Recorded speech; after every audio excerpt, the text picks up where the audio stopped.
The small black kid in oversized clothes burst through the mahogany doors of the cathedral basilica. His worn-out sneakers echoed against the pristine marble floor. Gasps rippled through the crowd of men in $1,000 suits and women dripping in diamonds. He didn't care.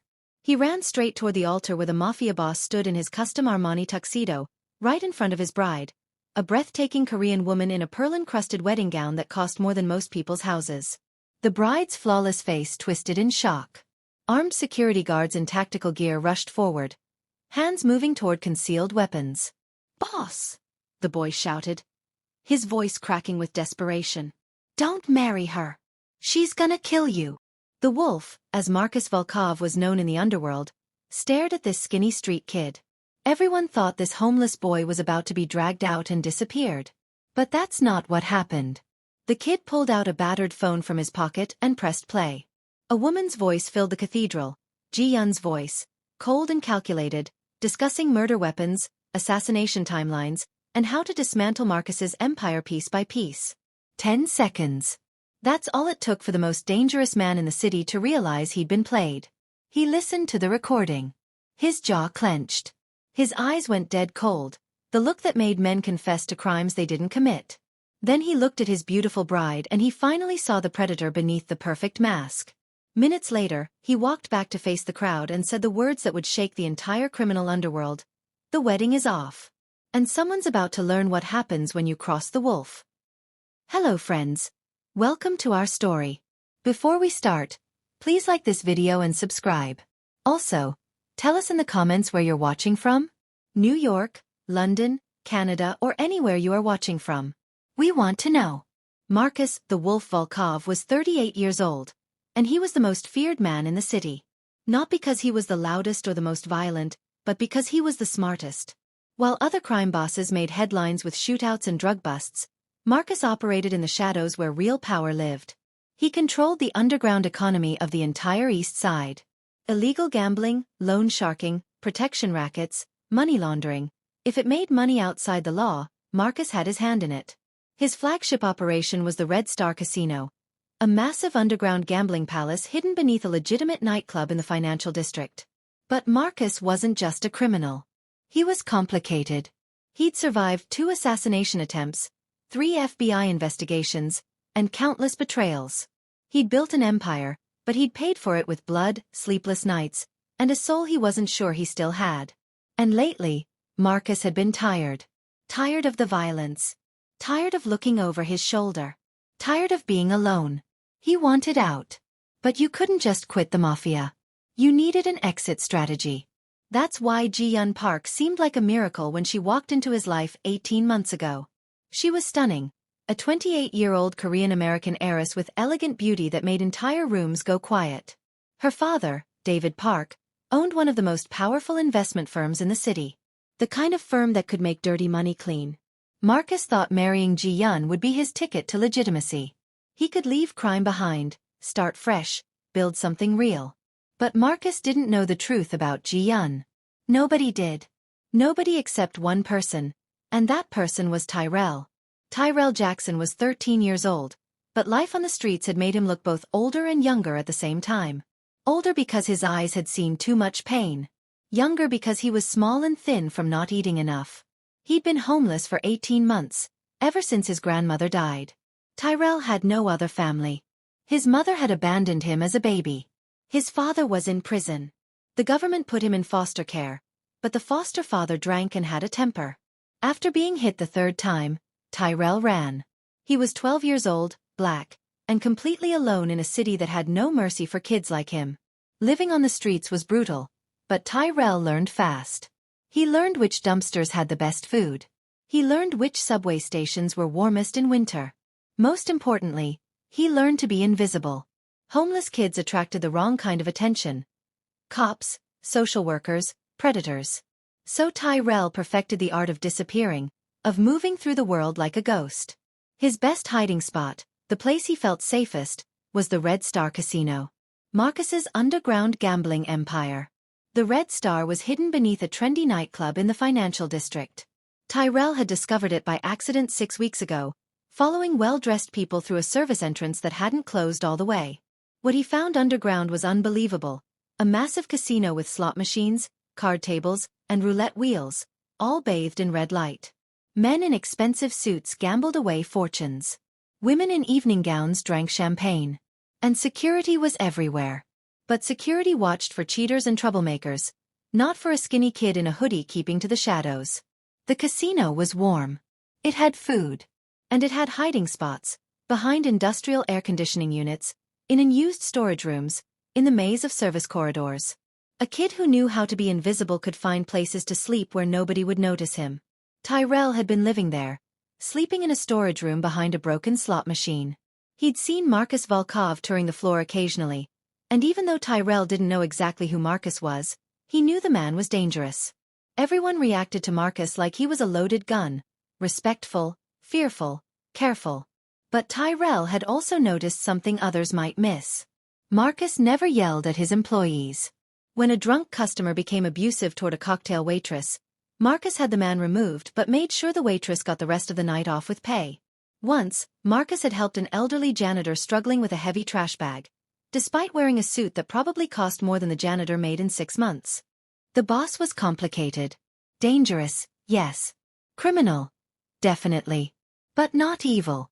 Not like some people Tyrell had encountered on the streets. That's why, when Tyrell overheard Ji-Yeon's conversation in VIP room 7, his first instinct was to warn Marcus. Even though interfering in mafia business was basically a death sentence for a homeless kid. It was 2 a.m. on a Tuesday, 3 weeks before the wedding. Tyrell had been sleeping in his usual spot when he woke up thirsty. He crept toward the service corridors looking for water. The VIP room section was usually off limits, but tonight the corridor was strangely empty. That's when he heard voices coming from inside VIP room 7. The door wasn't completely closed. There was a gap, and sound carried clearly into the hallway. "Are you absolutely certain the timeline will work?" A woman's voice. Educated, cool, controlled. Tyrell froze. "Positive," a man replied. "The wedding is in 3 weeks. During the honeymoon in Santorini, we'll have a 20-hour window where he'll be isolated with minimal security. That's when we execute." Execute. The word made Tyrell's blood run cold. "And you're certain it will look accidental?" the woman asked. "Drowning accident. He likes to swim in the morning. The local authorities are already compensated. They'll rule it accidental within hours. By the time his people realize something's wrong, you'll already have control of his accounts." Tyrell's heart pounded. He should leave. Walk away. But something kept him frozen, listening. "What about his organization?" the woman asked. "Victor and the others won't just accept my authority. They won't have a choice. The documents give you legal control of everything. And we have leverage, files on every one of his lieutenants. Evidence that could put them away for life. They'll fall in line or face federal indictment." "Perfect," the woman said, satisfaction warming her voice. "After 3 years of pretending to love that criminal, I'll finally have justice for what his organization did to my family. He thinks he's marrying into legitimacy. Instead, he's signing his own death warrant." Tyrell's mind raced. The woman had to be Ji-Yeon Park, Marcus's fiancée. The beautiful Korean heiress everyone said was too good for a gangster. And she was planning to kill him. "The irony is beautiful," Ji-Yeon continued. "He has no idea that I'm the daughter of James Park, the man his organization destroyed 8 years ago. My uncle committed suicide after losing everything to Volkov's crew. Now I'll take everything from him, just like he took everything from us." They talked for another 10 minutes about logistics and contingency plans. Tyrell listened to every word, barely breathing. When they finally finished, he ran back to his hiding spot, his mind spinning with one impossible question. What was he supposed to do? Tell the police? They'd never believe a homeless black kid making accusations against a wealthy heiress. Tell Marcus's people? They'd probably kill him for trespassing. Do nothing? Then Marcus would die. Over the next 2 weeks, Tyrell made his decision. He stole a phone from a drunk gambler and started recording everything. He followed Ji-Yeon when she visited the casino. He listened at doors. He gathered evidence, damning recordings of Ji-Yeon discussing the murder plot, her father's involvement, the bribed prosecutors, the forged documents. Tyrell had his proof. But getting Marcus to listen without being killed in the process? That was the impossible part. The wedding was his only chance. The cathedral basilica. The one time Marcus would be accessible, surrounded by witnesses, in a public place. If Tyrell could just make him listen for 30 seconds, Marcus would have to investigate. But crashing a mafia wedding? That was suicide. Security would be everywhere. They'd spot a homeless black kid immediately. They'd remove him, possibly violently, before he could say a word. Still, Tyrell knew he had to try. Marcus was trying to leave his criminal life behind. That deserved respect. And Tyrell understood what it felt like to be betrayed by someone you trusted. On the morning of the wedding, Tyrell watched the cathedral come alive with activity. Florists, caterers, photographers, and security. At least 20 armed men positioning themselves at every entrance. His courage wavered. This was insane. He'd never make it. But then Tyrell remembered his grandmother's words, spoken as she died in that hospital bed. Be strong, baby. Be smart. Don't let this world tell you what you're worth. At 2:30 p.m., guests began arriving in their expensive cars. At 2:45, Ji-Yeon arrived in a white Rolls-Royce, looking like a fairy tale princess. At 2:55, Marcus arrived, nervous but happy, completely unaware he was walking toward his own execution. The church bells began to ring. 3 p.m. The wedding was starting. Tyrell checked his phone one last time. The recording was ready. Cue to the most damning 30 seconds. He took a deep breath and stood up from his hiding spot behind a parked car. His legs felt weak. His hands were shaking. Every instinct screamed at him to run away, to stay invisible, to survive. But Tyrell started walking toward the cathedral anyway. He was about to crash a mafia wedding. He was probably going to die. But at least he'd die doing something that mattered. Marcus, the Wolf Volkov, was 38 years old, and he was the most feared man in the city. Not because he was the loudest or the most violent, but because he was the smartest. While other crime bosses made headlines with shootouts and drug busts, Marcus operated in the shadows where real power lived. He controlled the underground economy of the entire East Side.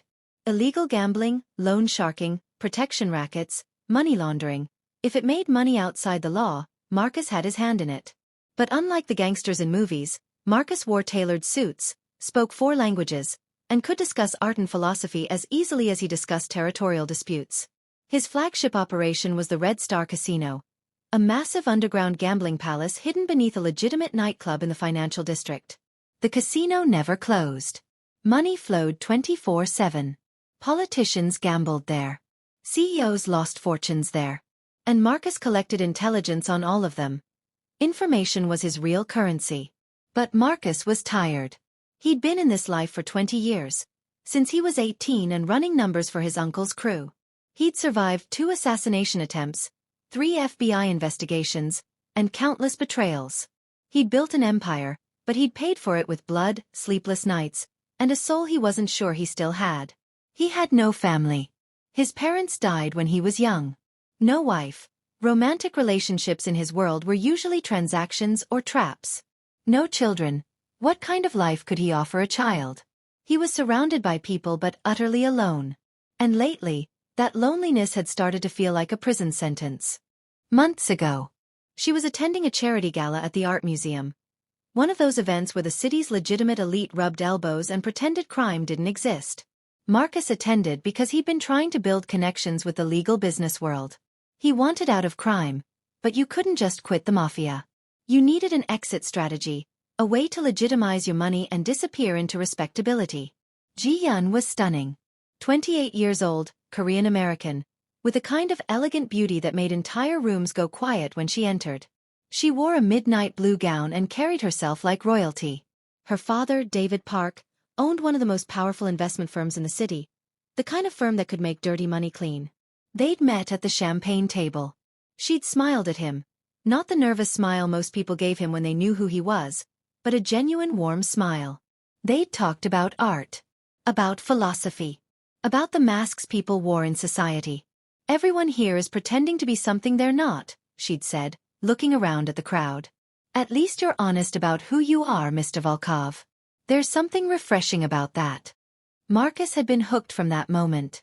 Here was someone who saw him, really saw him, and didn't flinch. Someone who understood the isolation that came with power. Someone who seemed to accept both his past and his desire to change. They'd started dating quietly at first, but Ji-Yeon was patient. She attended his business dinners and charmed his associates. She never asked about his criminal activities but never judged them either. She talked about her own isolation, growing up as the daughter of an emotionally distant tycoon who valued money over family. The proposal had been private and simple. No grand gestures. Just the two of them in his penthouse, overlooking the city he'd controlled from the shadows for 2 decades. "I want to leave this life," he'd told her. "Your father's firm can help me clean my money, legitimize my holdings. With you beside me, I can finally become the man I always wanted to be." She'd said yes with tears in her eyes. And Marcus, for the first time since childhood, had felt hope. Now, 3 weeks before the wedding, he stood in his penthouse office reviewing documents with Victor, his gray-haired consigliere. "You're sure about this?" Victor asked in Russian. "Marriage changes everything. She'll have access to your accounts, your properties, your operations." "I trust her," Marcus replied. "This marriage is my exit strategy." Victor looked skeptical but poured them both vodka. "To your happiness, then." They drank, neither knowing that 3 floors below, a skinny black kid was about to stumble onto a truth that would shatter everything. Tyrell Jackson was 13 years old, and he was a ghost. That's how he survived. By being invisible, by moving through the world without leaving a trace. He'd been on the streets for 18 months, ever since his grandmother died. Before that, life had been hard but manageable. His grandmother had raised him in a cramped apartment in the projects after his mother abandoned him as a baby, and his father went to prison for armed robbery. Gran didn't have much money, she cleaned office buildings at night, but she had love, and that had been enough. Then Gran had a stroke. Tyrell came home from school one day to find her collapsed in the kitchen. She died 3 days later in the hospital, holding his hand and telling him to, "Be strong, baby. Be smart. Don't let this world tell you what you're worth." After her death, the system tried to place Tyrell in foster care. The first home wasn't terrible, just indifferent. But the second home was bad. The foster father drank and had a temper. After the 3rd time the man hit him, Tyrell ran. He was 12 years old, small for his age, black, and completely alone in a city that had no mercy for kids like him. The streets taught him quickly. He learned which dumpsters behind which restaurants had the best food. He learned which subway stations were warmest in winter. He learned to stay away from other homeless people because some of them were dangerous, and the ones who weren't were too broken to help anyone. Most importantly, he learned to be invisible. Homeless kids attracted attention. Cops, social workers, predators. So Tyrell perfected the art of looking like he belonged somewhere, anywhere. He kept his clothes as clean as possible. He walked with purpose. He avoided eye contact but not in a way that seemed suspicious. He survived. Barely. But surviving wasn't the same as living. The Red Star Casino became Tyrell's winter shelter by accident. He'd been sleeping in the subway station nearby when he noticed well-dressed people entering a nightclub and disappearing through a service entrance. Curious and desperate for warmth, he'd followed one night, slipping through a door that hadn't closed all the way. What he found was unbelievable. Underground, beneath the trendy nightclub, was a massive casino that looked like something from a movie. Slot machines, card tables, roulette wheels, all bathed in red light. Security everywhere, but they were watching for cheaters and troublemakers, not for a skinny kid in a hoodie keeping to the shadows. The casino was warm. The casino had food. Most importantly, the casino had hiding spots. Behind huge industrial air conditioning units, in unused storage rooms, in the maze of service corridors, a kid who knew how to be invisible could find places to sleep where nobody would notice him. Tyrell had been living there for 6 weeks when he overheard the conversation that would change everything. It was 2 a.m. on a Tuesday, 3 weeks before the wedding. He'd woken up thirsty and crept toward the service corridors looking for water. The VIP room section was usually off-limits, but tonight the corridor was strangely empty.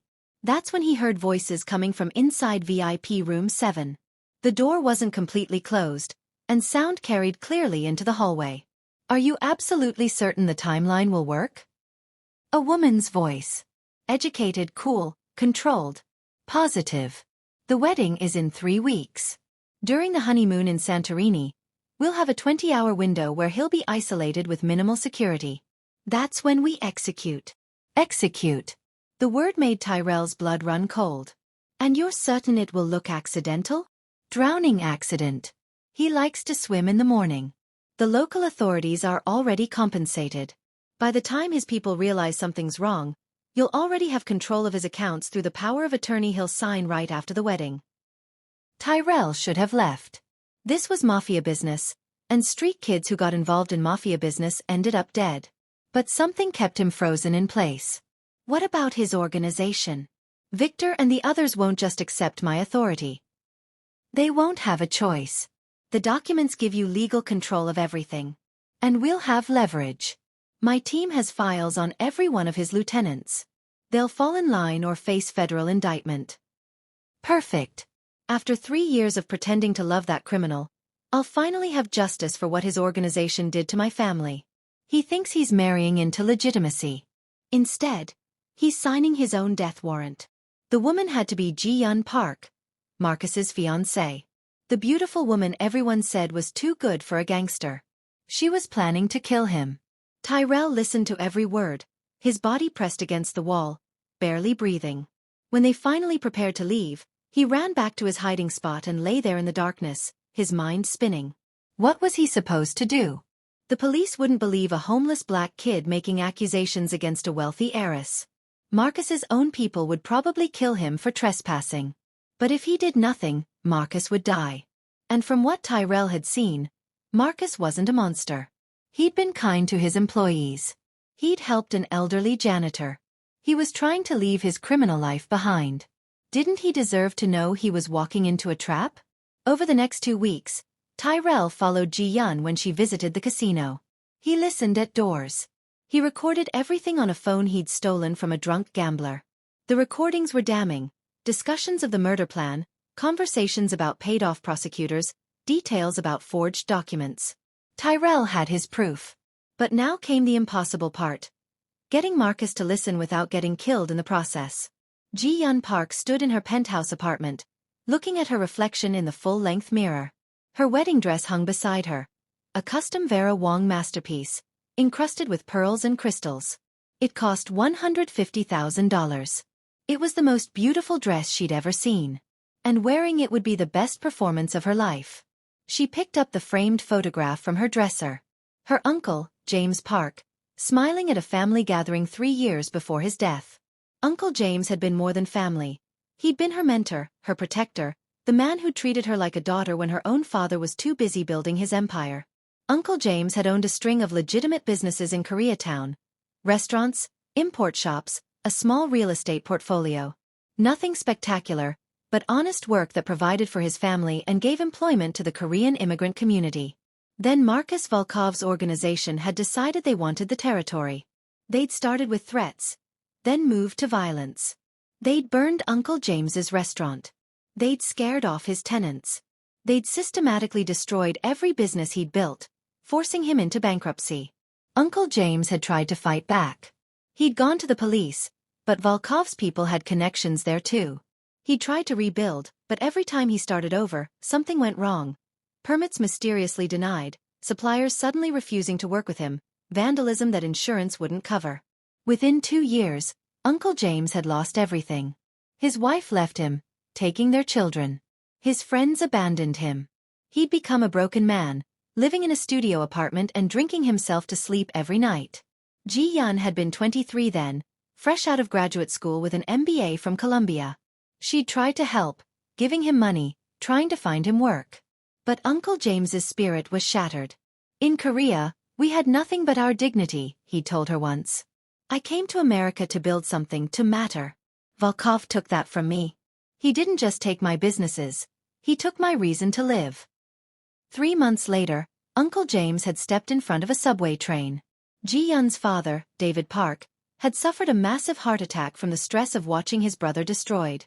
He'd survived, but he'd never been the same. More ruthless, more cold, more willing to do whatever it took to win. You want revenge? He'd asked Ji-Yeon at Uncle James's funeral. Then we'll get revenge. But we have to be smart. We have to be patient. We have to get close to Volkov, make him trust us, and then destroy him from the inside. Thus began 3 years of careful planning. David Park had used his connections to research Marcus Volkov thoroughly. They'd learned about his desire to leave crime behind, his loneliness, his psychological profile. Ji-Yeon had transformed herself into exactly what Marcus would want. She'd studied his interests, memorized his background, learned to mirror his speech patterns and values.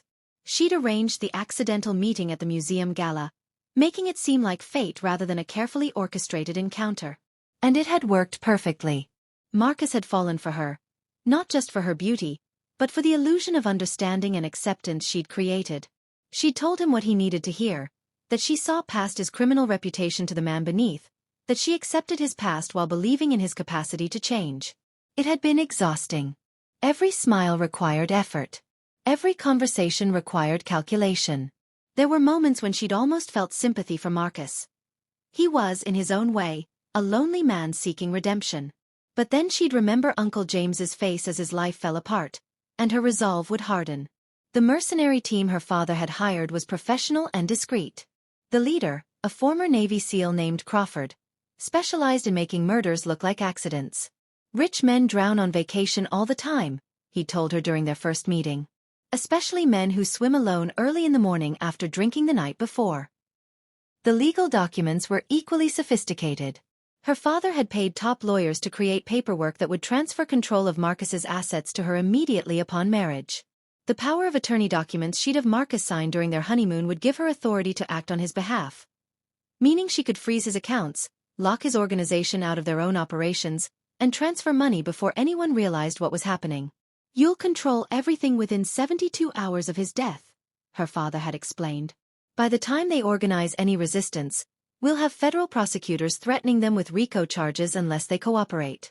Volkov's empire will become ours, and we'll dismantle it piece by piece, just like he dismantled James's life. Ji-Yeon had agreed to all of it. This wasn't just about revenge anymore. It was about justice. Marcus Volkov had built his fortune on other people's suffering. He deserved to lose everything, just like Uncle James had. Now, with 3 weeks until the wedding, everything was in place. Crawford's team was ready. The documents were prepared. The Greek authorities were bribed. Marcus suspected nothing. In fact, Marcus was more vulnerable than ever. He'd opened up to her completely, sharing his dreams of legitimacy, his hopes for their future together. "I want to be a better man for you," he told her just last week. "You make me believe I can leave all the darkness behind and start fresh." She'd squeezed his hand and smiled, while inside, her heart remained ice-cold. "We'll build something beautiful together," she'd promised. Beautiful. Yes. The beautiful destruction of everything Marcus Volkov had built. Ji-Yeon checked her watch. She had a meeting at the casino tonight.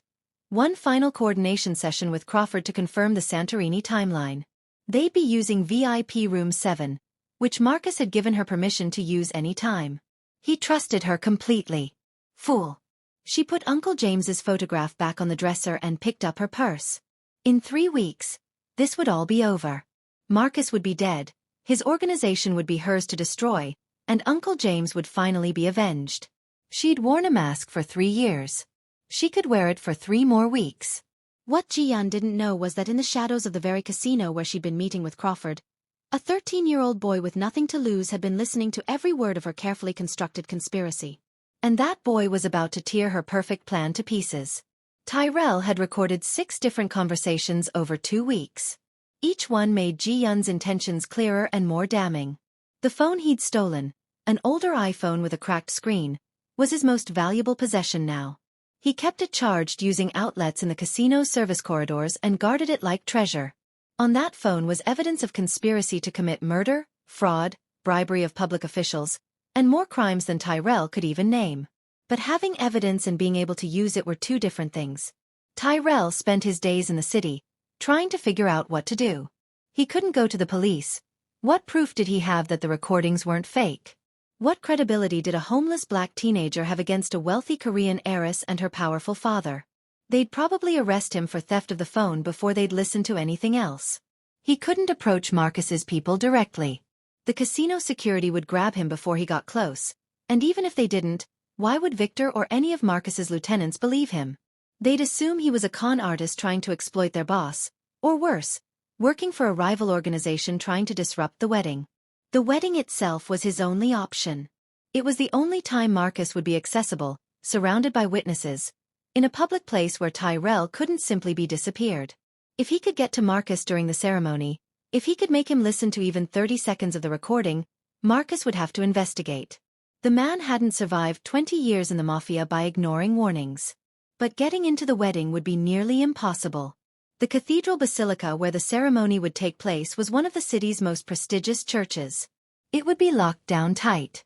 Marcus's security would be everywhere, and they'd be looking for threats, rival gangs, federal agents, anyone who didn't belong. And Tyrell, a skinny black homeless kid in donated clothes, definitely didn't belong. Still, he had to try. The alternative was letting Marcus walk into a murder plot, and something about that felt wrong in a way Tyrell couldn't fully explain. Maybe it was because Marcus had shown small kindnesses that Tyrell had witnessed. Maybe it was because Marcus was trying to leave his criminal life behind, and that deserved respect. Or maybe it was because Tyrell understood what it felt like to be betrayed by someone you trusted. He'd had foster parents who'd promised to care for him and then used him as a punching bag. Whatever the reason, Tyrell made his decision. He would crash the wedding, expose Ji-Yeon, and hope Marcus would listen before security killed him for the interruption. The days before the wedding felt both endless and too short. Tyrell prepared as best he could. He found the cleanest clothes he could from a donation box. Jeans that almost fit and a button-down shirt that was only slightly too large. He washed in a public bathroom, trying to make himself look as presentable as possible. He practiced what he would say, how he would approach, how he would explain quickly before someone dragged him away. "Boss, your fiancé is going to kill you. I have proof. Please, just listen for 30 seconds. Simple. Direct. Hopefully fast enough to get Marcus's attention before security intervened. On the morning of the wedding, Tyrell watched from a distance as the cathedral basilica came alive with activity. Florists delivered arrangements. Caterers set up for the reception. Photographers positioned their equipment. And security, at least 20 men in dark suits with earpieces, took positions at every entrance and throughout the grounds. Tyrell's courage wavered. This was suicide. He'd never get close enough. They'd spot him immediately and remove him, possibly violently. Nobody would hear the recording. Marcus would marry Ji-Yeon, go on his honeymoon, and end up drowning in the Aegean Sea. But then Tyrell remembered Uncle James, the man in the photograph he'd seen on Ji-Yeon's phone during one of her conversations with Crawford.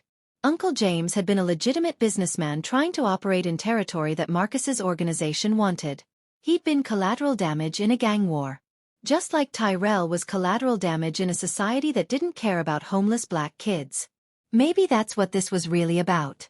Two people discarded by powerful forces. Uncle James by Marcus's organization years ago, and now Marcus by Ji-Yeon's revenge. And Tyrell, the invisible boy nobody noticed, was the only one who could break the cycle. At 2:30 p.m., the guests began arriving. Expensive cars lined up outside the cathedral. Men in designer suits and women in elaborate dresses filed in. Tyrell watched from behind a parked car half a block away, his heart hammering against his ribs. At 2:45 p.m., Ji-Yeon arrived in a white Rolls-Royce. Even from a distance, Tyrell could see she looked like something from a fairy tale. Her dress sparkled in the sunlight, her hair was perfect, her makeup flawless. She waved to the photographers and smiled brilliantly. The smile of a woman about to commit the perfect crime. At 2:55 p.m., Marcus arrived in a black Mercedes. He looked nervous but happy. He straightened his bow tie, took a deep breath, and walked into the church with Victor beside him. Tyrell checked his phone one last time. The recording was queued up to the most damning 30 seconds. Ji-Yeon clearly stating her plan to have Marcus murdered during the honeymoon and take control of his organization. If Tyrell could make Marcus listen to just that much, it would be enough. The church bells began to ring. 3 p.m. The wedding was starting. Tyrell stood up from his hiding spot. His legs felt weak. His hands were shaking. Every instinct screamed at him to run away, to stay invisible, to survive. But Gran's voice echoed in his memory. "Be strong, baby. Be smart. Don't let this world tell you what you're worth." Tyrell took a deep breath and started walking toward the cathedral. He was about to crash a mafia wedding. He was probably going to die. But at least he'd die doing something that mattered. The security guard noticed Tyrell when he was still 20 feet from the cathedral steps. "Hey kid, where you going?" The guard was built like a tank. 6'4", probably 300 pounds, with a neck like a tree trunk and eyes that had seen too much violence to be fooled by a 13-year-old in clean clothes. "I need to talk to Mr. Volkov," Tyrell said. His voice came out smaller than he wanted, but he forced himself to keep walking. "It's important." "I'm sure it is." The guard moved to block his path, and suddenly there were 2 more guards converging on Tyrell's position. "This is a private event, kid. Turn around and leave or I'll make you leave." "Please," Tyrell said, desperation leaking into his voice. "Someone's going to get hurt. I just need 30 seconds." "I said leave." The guard's hand moved to Tyrell's shoulder, not rough yet, but firm enough to communicate that he wouldn't ask again. Tyrell did the only thing he could think of. He ducked under the guard's arm and bolted for the cathedral doors. He was fast. Years of running from trouble on the streets had made him quick and agile. He made it up 3 steps before a hand grabbed the back of his shirt and yanked him backward. "Stupid kid," the guard growled. "Now you're really in trouble." "Wait," Tyrell shouted, struggling against the grip. "Ji-Yeon Park is going to kill him. She's planning to murder Marcus Volkov. Please, I have proof." The guards exchanged glances. One of them spoke into his radio. "We have a disturbance at the main entrance. Possible 10 to 96. "I'm not crazy," Tyrell screamed, his voice breaking. Tears started running down his face, partly from fear, partly from frustration, partly because he knew he was failing. "She's going to kill him in Greece. I recorded her saying it. Please, just let me show him." A crowd was forming. Guests who'd been arriving late stopped to watch the scene. Inside the cathedral, the music had started. The ceremony was beginning. Tyrell was running out of time. "Listen to me," he shouted toward the open doors. "Ji-Yeon Park is planning to murder Marcus Volkov during their honeymoon. She's going to make it look like an accident. This wedding is a setup." The guard holding him was about to drag him away when a voice cut through the chaos. "Wait." Everyone froze. Marcus Volkov stood in the cathedral doorway, having walked back from the altar when the commotion had caught his attention. He was wearing a custom tuxedo that probably cost as much as a car. His expression was unreadable. Not angry, not concerned, just focused. "Boss," the guard said nervously. "Sorry about this. Kid's disturbed. We'll handle it." "I asked you to wait," Marcus repeated quietly. His voice wasn't loud, but it carried absolute authority. The guard immediately released Tyrell. Marcus walked down the steps until he was standing directly in front of Tyrell. Up close, he was intimidating, not because of his size but because of his presence.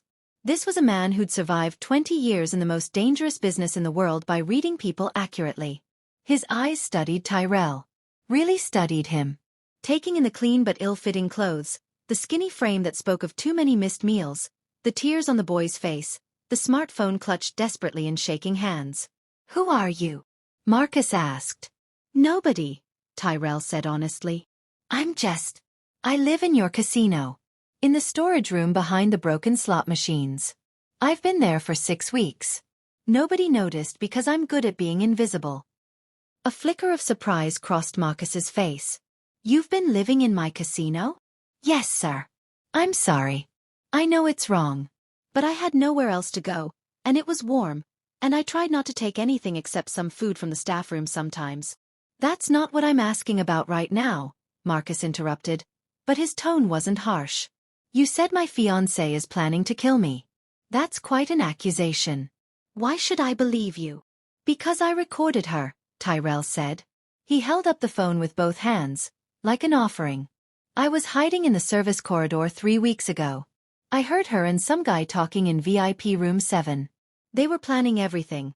How they're going to kill you in Greece, how she's going to take over your organization, how her father has been planning this for 3 years. Victor had appeared beside Marcus now. His hand inside his jacket where Tyrell knew he probably carried a gun. Other security personnel had moved closer. Guests were craning their necks to watch. Inside the cathedral, the music had stopped. "This could be a setup," Victor said quietly in Russian. A distraction while someone else makes a move.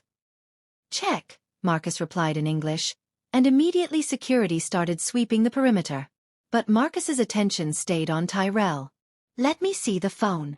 Tyrell hesitated. The phone was his only leverage, the only thing keeping him alive.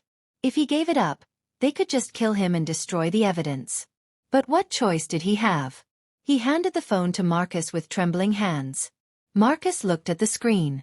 The audio file was queued up and ready. He pressed play. Ji-Yeon's voice, crystal clear and unmistakable, filled the air. During the honeymoon in Santorini, we'll have a 20-hour window where he'll be isolated with minimal security. That's when we execute. Marcus's face went pale. Victor moved closer, listening intently. Crawford's voice. Drowning accident.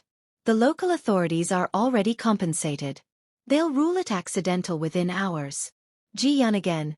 After 3 years of pretending to love that criminal, I'll finally have justice for what his organization did to my family. Marcus's hand started shaking. The phone nearly slipped from his grip. His jaw clenched so tight Tyrell could see muscles twitching in his cheeks. When the recording ended, silence fell over the cathedral steps. Even the guests who'd been whispering had gone quiet, shocked by what they'd heard.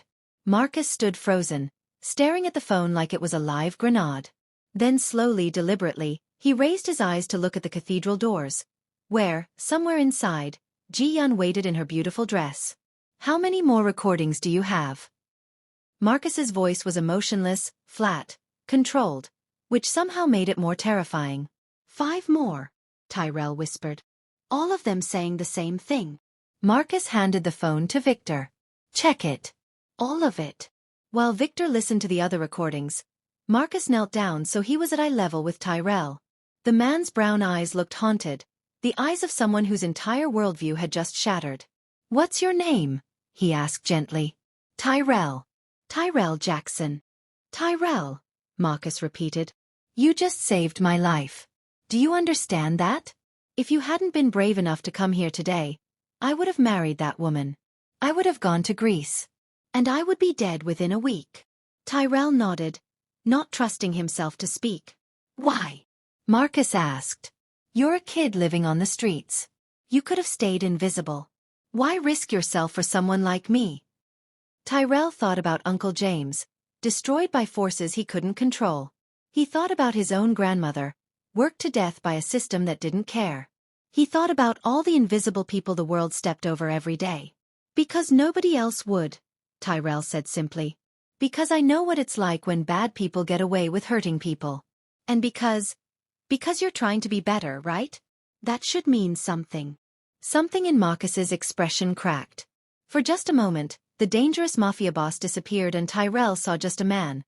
A lonely, betrayed man who'd been foolish enough to believe in love. Then the moment passed. Marcus stood up, his face hardening into the mask of the wolf.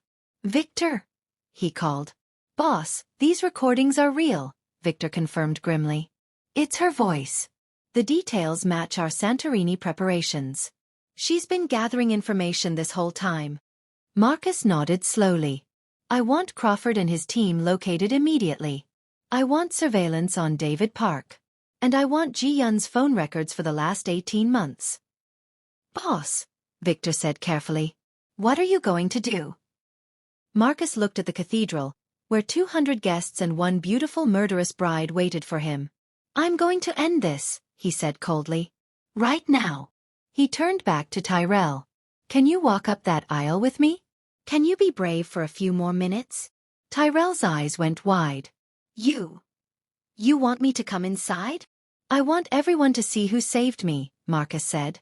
I want everyone to know that a 13-year-old kid with nothing was braver and more loyal than the woman I was about to marry. He held out his hand. Tyrell, hardly believing this was happening, took it. Together, the mafia boss and the homeless boy walked up the cathedral steps and through the massive wooden doors. The inside of the cathedral basilica was spectacular. Stained glass windows cast rainbow light across marble floors. Flowers covered every surface. White roses and orchids that must have cost a fortune. Crystal chandeliers hung from the vaulted ceiling. 200 guests in their finest clothes sat in the pews, turning to stare as Marcus walked back down the aisle, this time with a skinny black teenager in ill-fitting clothes beside him. At the altar, Ji-Yeon stood in her magnificent wedding dress. Even in this moment, she was beautiful. A vision of perfect elegance and grace. When she saw Marcus returning with Tyrell, confusion flickered across her face, quickly masked by concern. "Darling," she called out, her voice carrying just the right note of worry. "What's wrong? Who is that boy?" Marcus didn't answer. He walked all the way to the front of the cathedral, Tyrell still gripping his hand like a lifeline. Victor and several security guards followed, their faces grim. When Marcus reached the altar, he turned to face the congregation. The priest, an elderly man in elaborate vestments, looked thoroughly confused. "Mr. Volkov, is there a problem?" "There is," Marcus said. His voice echoed through the cathedral's acoustics, ensuring everyone could hear. "I need everyone to listen very carefully, because what I'm about to reveal will shock you all." Murmurs rippled through the crowd. Ji-Yeon's father, David Park, stood up from his seat in the front row. "Marcus, what is this? The ceremony is supposed to." "The ceremony is cancelled," Marcus said flatly.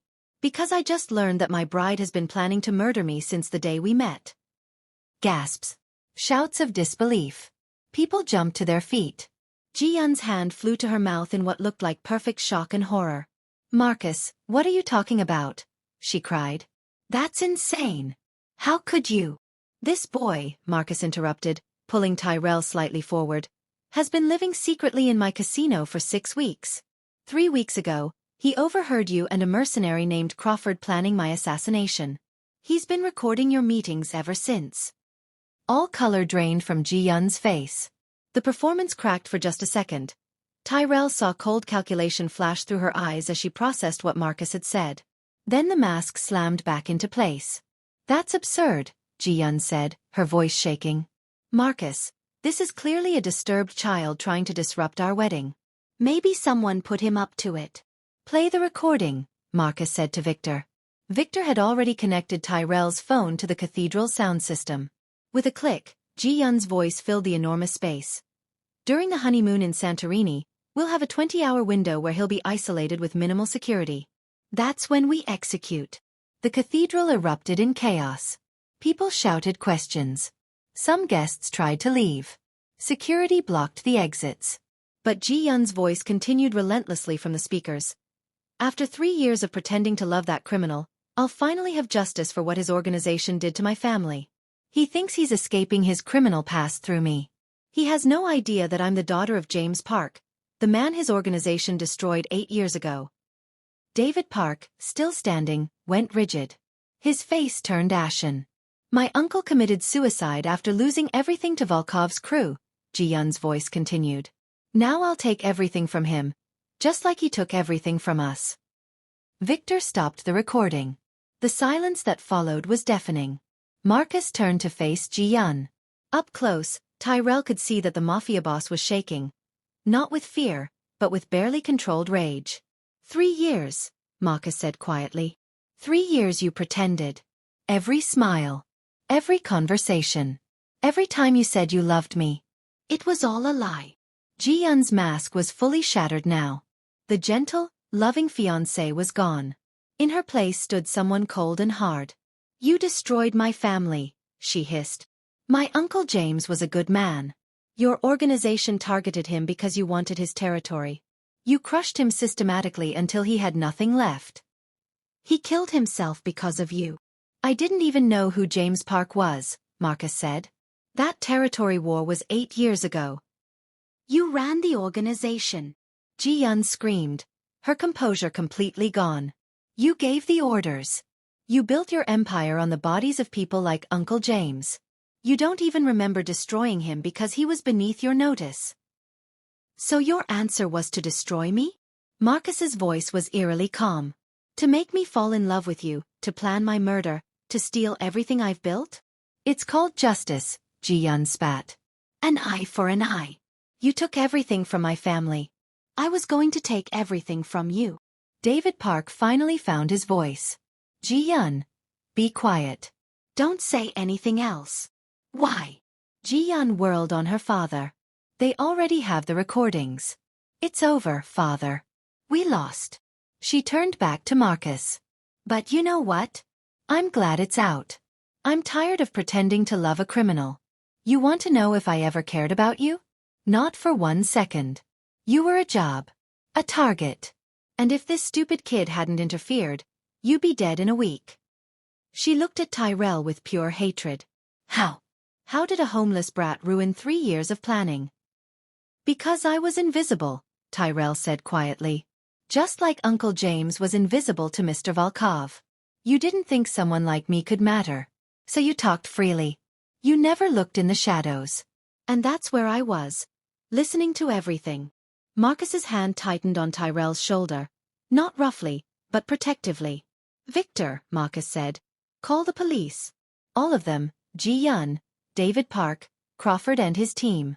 Charges of conspiracy to commit murder, fraud, bribery of public officials. You can't prove the bribery, David Park said desperately. Actually, Victor interrupted. We have 4 more recordings. Including one where Ji-Yeon names the prosecutors involved and discusses the specific amounts paid. Police sirens were already audible outside. Ji-Yeon laughed. A bitter broken sound. You win, Volkov. You always win. People like you always survive while people like Uncle James get crushed.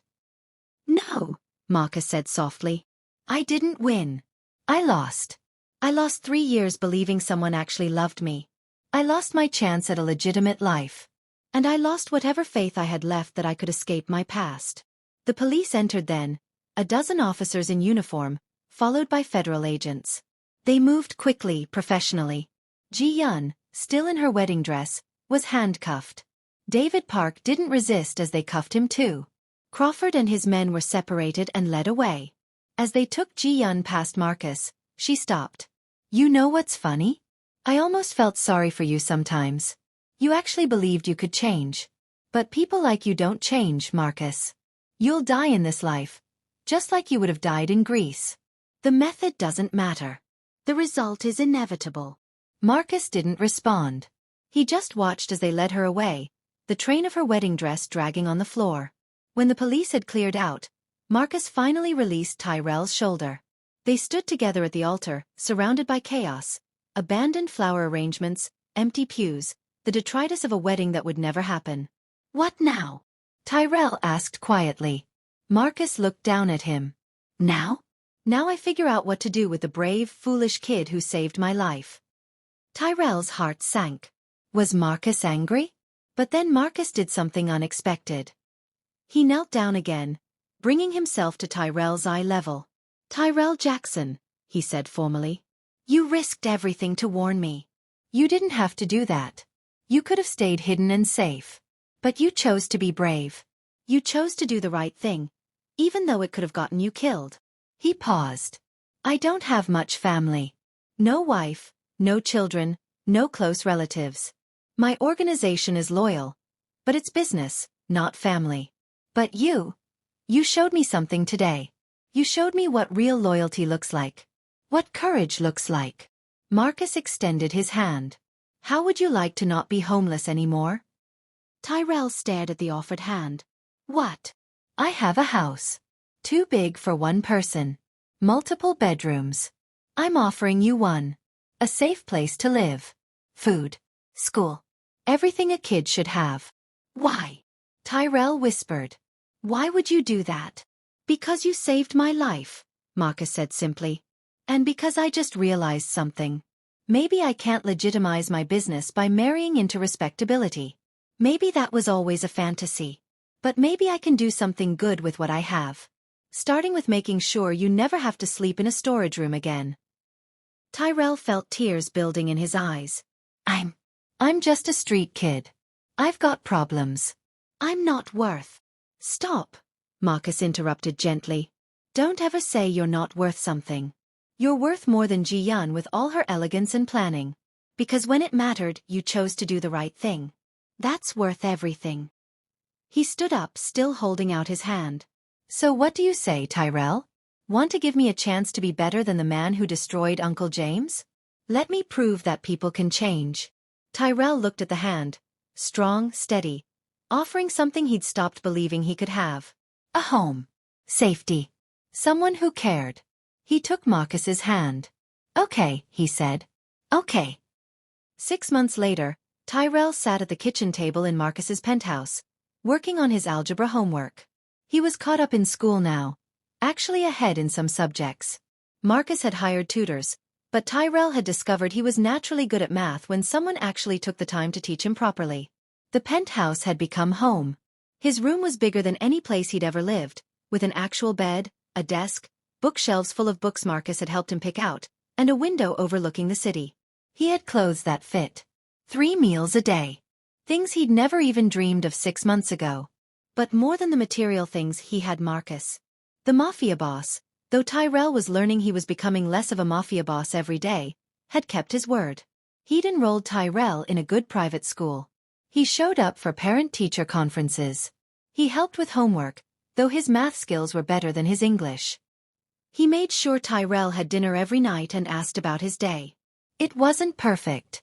Marcus still ran his organization, though Tyrell noticed he was gradually stepping back, putting Victor and others in charge of day-to-day operations. There were still dangerous men coming to the penthouse for meetings. There were still federal investigations Marcus had to deal with. But Marcus was trying. Really trying. How's the homework? Marcus asked, coming into the kitchen. He'd loosened his tie and looked tired. He'd been in court all day, dealing with testimony related to Ji-Yeon's case. Almost done, Tyrell said. Just 2 more problems. Marcus poured himself coffee and sat down across from Tyrell. There's something I want to talk to you about. Tyrell's stomach clenched.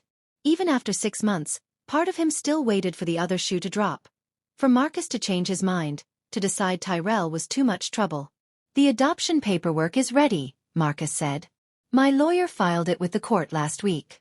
If you're still okay with it, the judge will review everything next month. Tyrell's heart stopped. They'd discussed adoption before, but he hadn't realized it was this close to being real. You still want to? He asked quietly. Of course I do, Marcus said. Tyrell, these past 6 months, you've changed my life. Not just because you saved it, but because you reminded me what actually matters. I've spent 20 years building an empire, but I had nobody to share it with. No purpose beyond accumulation. You gave me purpose. He leaned forward. I know I'm not perfect. I'm still figuring out how to leave my old life behind. I'm still dealing with the consequences of decisions I made long before we met. But I want to try. I want to be the kind of father Gran would have wanted for you. Tyrell felt tears building. You already are, he whispered. Marcus smiled. A real smile, warm and genuine. Then it settled. Next month, you become Tyrell Jackson Volkov. Officially. Can I ask you something? Tyrell said after a moment. Anything. Do you ever regret it? If I hadn't stopped the wedding, you'd be legitimate by now. You'd have access to the Park family's business connections. You could have left all this behind. Marcus shook his head firmly. I'd be dead, Tyrell. Ji-Yeon would have killed me in Greece. But even if she hadn't, even if her plan had somehow failed, the answer is still no. That marriage was built on lies. It would never have made me legitimate, just tangled me in a different kind of crime. What you gave me is something real. A family. A son. That's worth more than any business connection. What happened to Ji-Yeon? Tyrell asked. He'd avoided following the case too closely. It brought back too many difficult memories. She and her father both took plea deals, Marcus said. 7 years for her, 5 for him. Crawford and his men got various sentences. The federal prosecutors who'd been bribed lost their jobs and faced their own charges. He paused. I've been thinking about Uncle James a lot lately. What Ji-Yeon said about my organization destroying him, it was true. Maybe I didn't give the specific orders, but I was in charge. His blood is on my hands, along with a lot of others. So what are you going to do? Tyrell asked. Marcus looked out the window at the city below. I've been setting up a fund. 4 families who were harmed by my organization's activities over the years. It won't bring Uncle James back. It won't erase what was done. But maybe it's a start. Maybe I can spend the rest of my life trying to balance the scales. That's good, Tyrell said. Gran used to say it's never too late to start doing right. Your grandmother sounds like she was a wise woman. She was. Tyrell finished his last math problem and closed his textbook. Marcus? Can I call you Dad?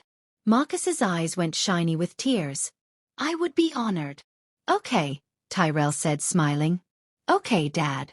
They sat together in the kitchen, and Tyrell thought about how much his life had changed.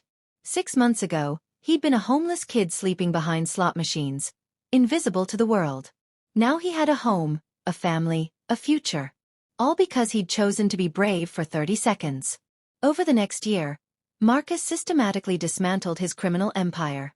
He sold off the illegal gambling operations, got out of the loan sharking business, and cut ties with other organized crime families.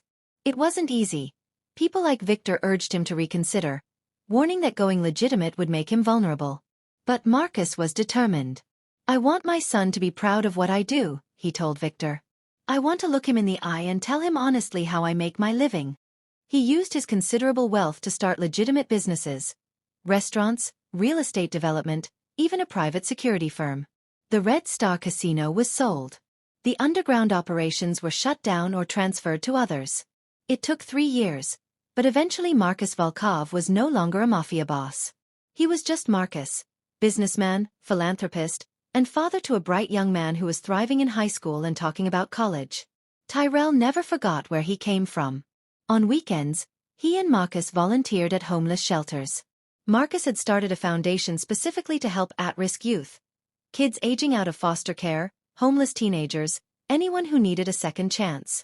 These kids are invisible, Tyrell told Marcus during one volunteering session. Just like I was. But they matter. They all matter.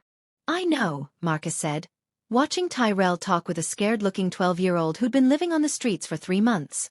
That's why we're here. To see the invisible people and help them become visible. Years passed. Tyrell graduated college, then got his master's in social work.